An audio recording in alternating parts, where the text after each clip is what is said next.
Welcome to News9 Plus.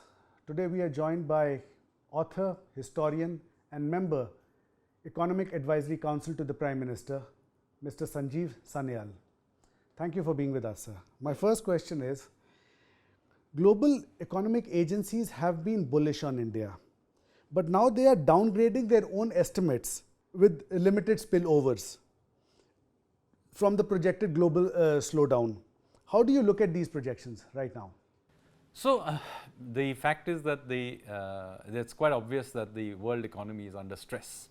So, although we are outperforming the rest of the world and we will be by some margin the world's fastest growing economy of any size, the fact is that there is some spillover to us, and we have also had to tighten our own monetary policy and so on. Given that context, as you know, the economic survey talked about GDP growth in this financial year of somewhere in the range of 6.5%. Now, that is a very good economic growth rate given the context, but it is slower than what we were doing last year. So, in that is, I think, the context in which there have been some reductions in the numbers for India and the world for that matter that have come through. So, as the fiscal unwinds, there are external shocks that come from almost nowhere. The latest being the OPEC plus decision to basically cut down crude production by almost 1.1 million barrels. How much of this will impact India? We are buying from Russia, so how much of this will impact India? So, of course, we are importers of oil. So, anything that keeps oil prices up is something that hurts India to the extent it has impact on the price. And even if we are buying it from other sources like Russia, the fact is that the average price is affected. First of all, we are not buying everything from Russia. Secondly, even our own bargaining position vis-a-vis Russia is impacted by what the world price is. So, the fact of the matter is that higher oil prices does hurt us because we import so much of it. Having said that, there is an important thing you need to take into account here, and that I think we need to have a global conversation about this. You see, one of the ways in which world economy self-equilibrates is that when there is a slowdown, commodity prices come off, and that cools off the system and allows self-equilibration, a kind of self-adjustment internally in the system. Now, if oil prices are unable to adjust downwards in the face of falling economic activity, then an important price signal to the system is not flowing through. And so, this is actually unfortunate, because effectively what is happening, that in an environment where inflationary pressures would have otherwise eased off as oil prices declined, that is not going to happen even though the world economy is slowing, because there is a monopolistic holding of a critical commodity price. So, I think this is unfortunate, because ideally what should happen is that prices should go up and down as demand and supply dynamics move, and that is not happening now, and I think that needs to be a global conversation on this. Impact on India, how much? I mean, obviously there is an impact on India if the world economy is slowing down, but oil prices are not declining. So, to that extent it affects our current account. Do you see a shift in the global economic order, Japan being the latest to go towards Russia to get buy oil? I mean, it's a complex issue. I mean, there is many things going on in the world, as you know. There is there's the economic friction between the US and China. There is the Ukraine war. There is a wider issue about global supply chains being reoriented. So, multiple things are going on, and this decision by Japan needs to be seen in that context. Like India, Japan is a major importer of energy, and clearly they have also decided that their national interest lies in being able to access this energy cheaply. Okay. Moving on, sir, the war on inflation is now basically something that economies across the world are fighting. India is facing an election year. Inflation is obviously an election issue. There are voices already across. What is a comfortable level, according to you, of inflation, keeping in mind the citizen's perspective? Well, we have a well set system of inflation being targeted in the 2 to 6% range, which is a good place. That's, I think, what we as a country have agreed is the range we want to keep inflation. So that's the range we will want to target it in. Now, the question is, how do we respond to what's happening in the rest of the world? But do remember that unlike the rest of the world, we did not go out there and splurge our fiscal and monetary resources irresponsibly. We were very responsible through the entire COVID cycle, and consequently the inflationary pressures in India are much more muted than they are in many other parts of the world. By the way, my own view is that inflation, for example, in the US is being understated by their headline number.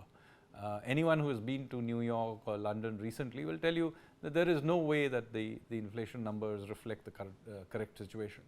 So given that context, I think we have done well to manage inflation, and as you will have seen, the Monetary Policy Committee has in fact decided to pause in the latest meeting, and I think that is absolutely correct. I think both the Governor and other members of the Monetary Policy Committee have correctly judged that India has for the time being tightened enough. That was exactly my next question, but again the answer I'm searching for is, this being an election year, do you think we'll be able to nothing to do with elections or not is of no concern to me. I am a technocrat and I'm giving you a technocratic assessment.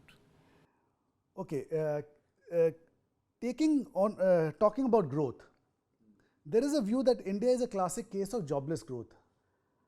Do you agree with this perception? That is one. Two, how do we ensure growth that leads to all-round employment? So this debate about jobless growth is an absolute red herring.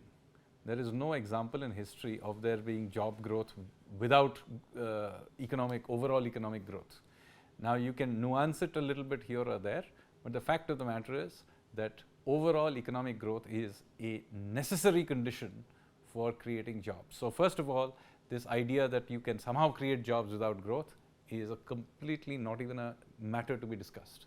Now, having said that, yes, we can, certain kinds of growth may generate more jobs than others, and in this context, let me say that we are trying very hard to make sure that there is a balanced all-round range of jobs that are created, because remember, different people have different skills, aspirations, and other socioeconomic capabilities. So we therefore always make the case that we need various kinds of jobs being created, because we have a very variety of population with different, as I said, different abilities.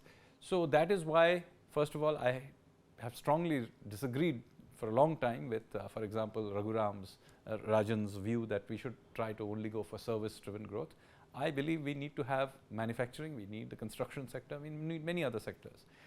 Now, this is the reason, for example, that we have given huge emphasis on, for example, infrastructure build-outs.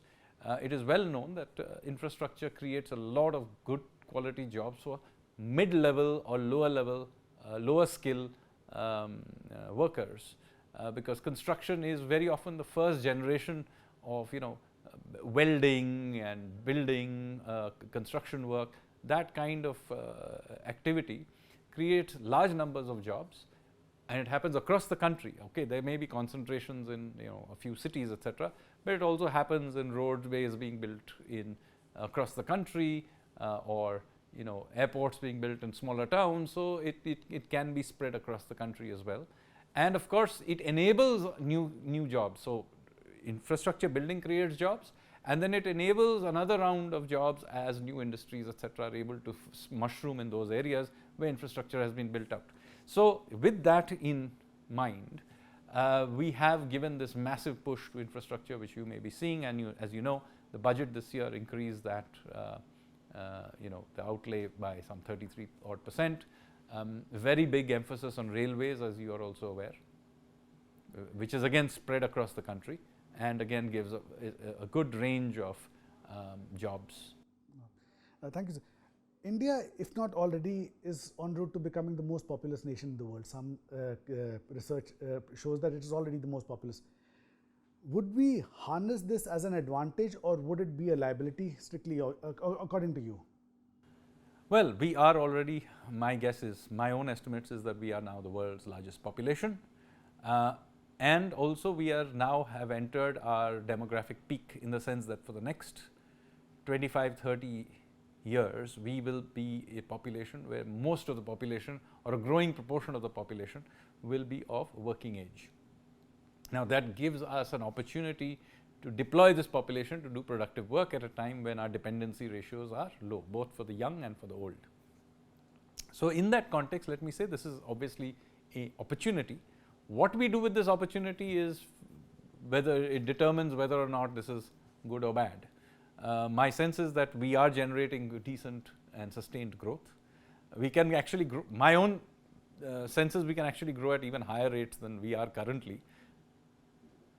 The underlying structure of our economy now and our infrastructure that's now being rolled out is capable of driving growth at over 8% a year every year on a sustained basis. Our biggest constraint to this is, of course, what is happening in the rest of the world, in the sense that if we were growing at 8% today, our current account would be under pressure, because while our imports would go up, our exports would not be able to keep up at the same pace to a slowing global economy. Also, as I mentioned right in the beginning, the fact that energy prices are not being allowed to adjust down.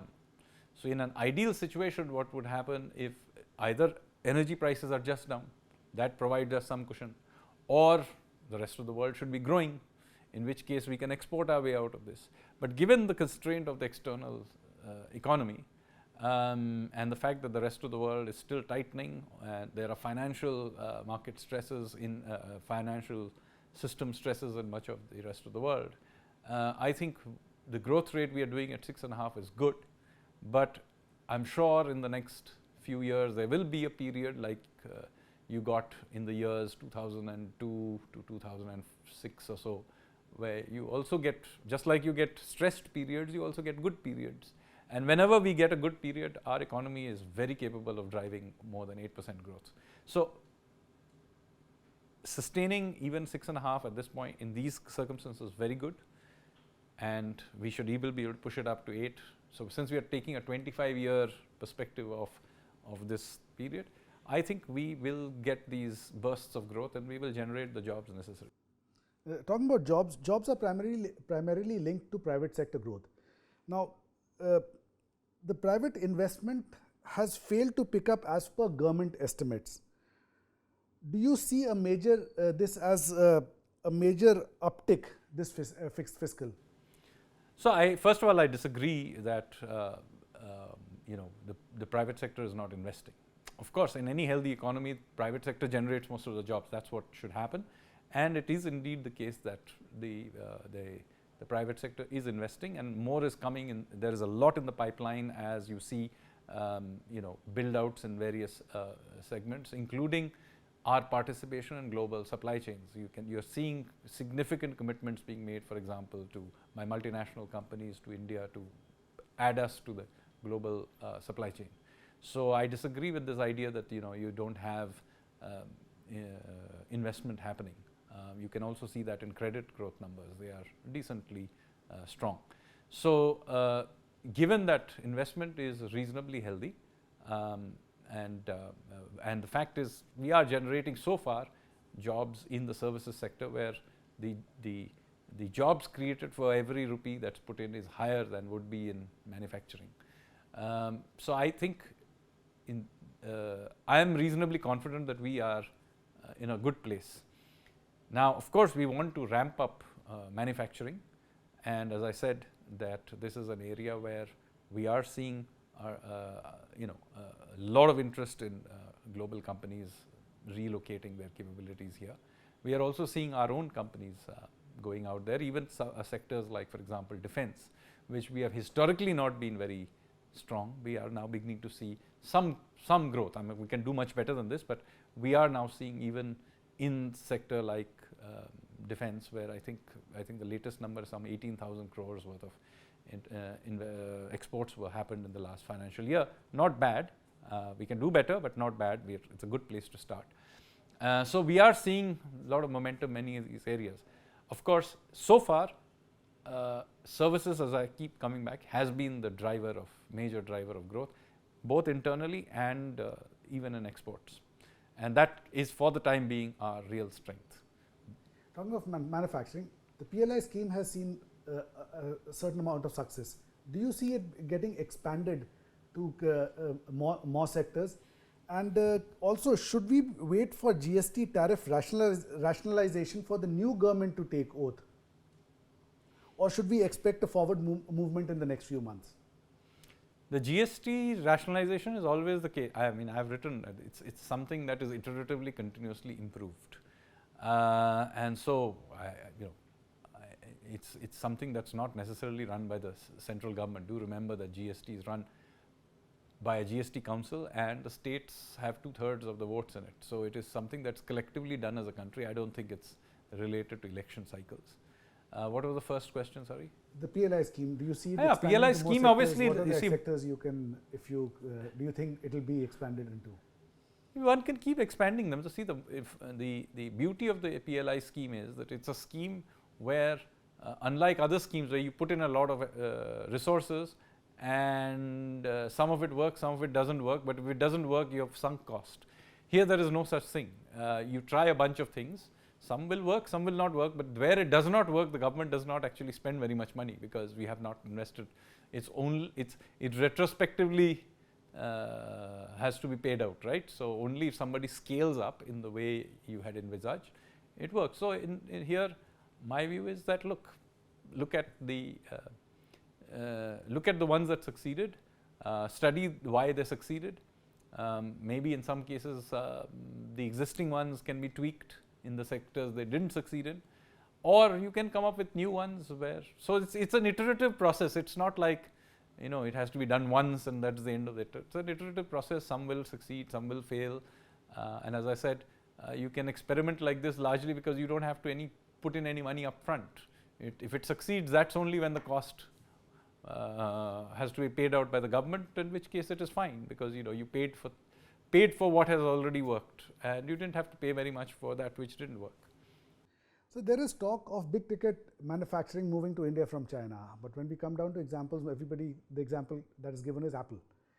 Do you see it going beyond that and basically coming to India in leaps and bounds as everybody expects it? I fully expect large numbers to shift to India.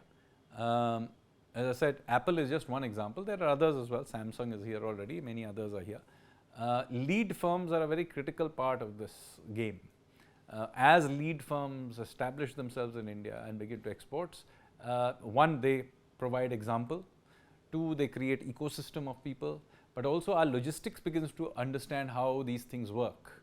So, for example, one of the reasons Gati Shakti is there is to be able to deal with different parts of our logistics machinery to work together. Now, if it works together for Apple, it will work together for many other people. So it's really about getting our systems, the mindset of being able to deal with global supply chains. Historically, we have not had that mindset. Moving on from Apple, there is also talk about the infusion of semiconductor manufacturing into India. Yes. How far do you think it's true, and how true to the extent, is it really going to be a big ticket coming to India, or it will just be little sporadic things where some part of semiconductor manufacturing will come to India? See, semiconductor manufacturing doesn't happen in small scale. Either it comes in with some amount of scale, or it doesn't at all.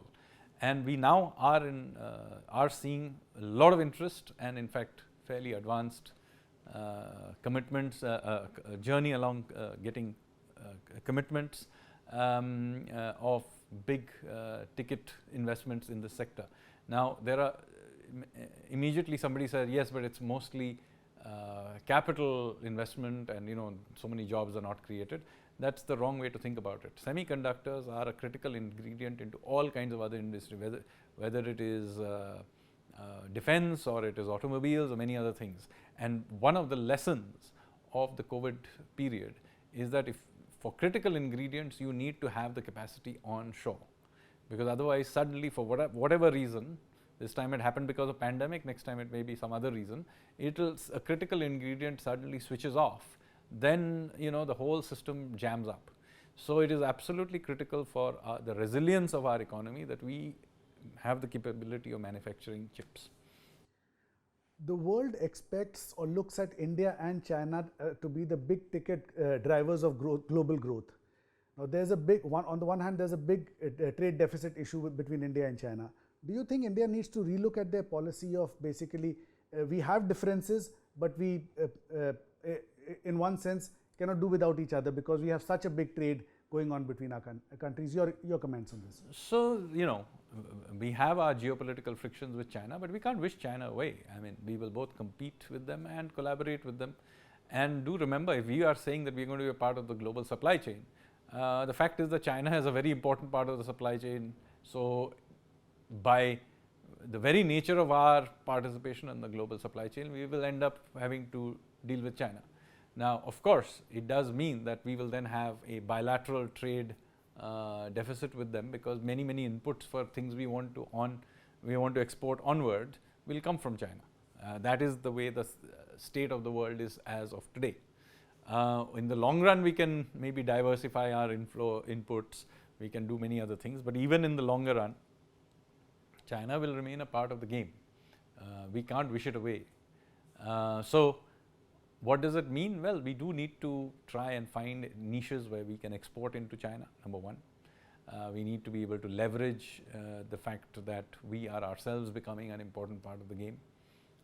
But to take a purely bilateral view of trade is probably not a good thing, beyond the fact that there are certain geostrategic issues and also certain resilience issues. If we are completely dependent for inputs from one country, obviously something could happen to the country. We have nothing to do with geopolitics, it may just be an earthquake or something like that.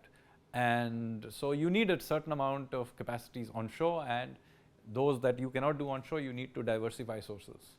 That resilience point remains. Last one on this global banking crisis, looming recession. Will the IT and overall services exports from India take a dip or take a hit because of these? Well, obviously, the fact that the world is going through major stress and is probably slowing down means that merchandise exports certainly will feel the heat first, and they already have. I mean, Indian exports in the very recent months, as you know, are declining on a year-on-year basis. So are imports, by the way, but clearly there is some pressure that is being built into the world economy. That has not showed up in our services exports yet.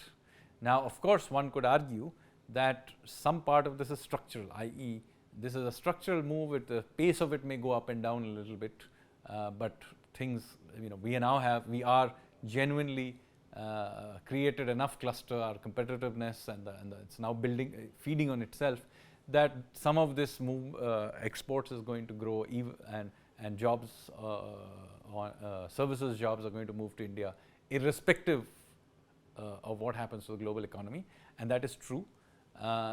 Also, by the way, the fact that there are all these inflationary stresses, etc., in Western countries also creates another reason why they may move, because now their corporates are under stress. Ironically, they may actually be encouraged to move some jobs to India just to stay afloat.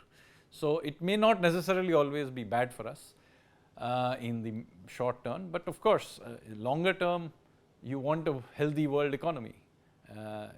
We live in the world, we can't, and the healthier it is, the better for us, because that allows us to export to the rest of the world and so on and so forth.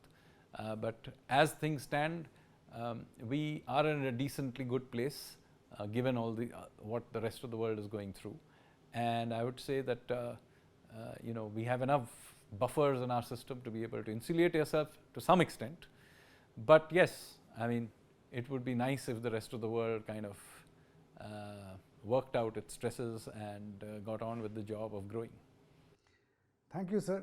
That was Mr. Sanjeev Sanyal telling us that the Indian economy is in a decently good place with respect to the rest of the world right now. Thank you very much, sir.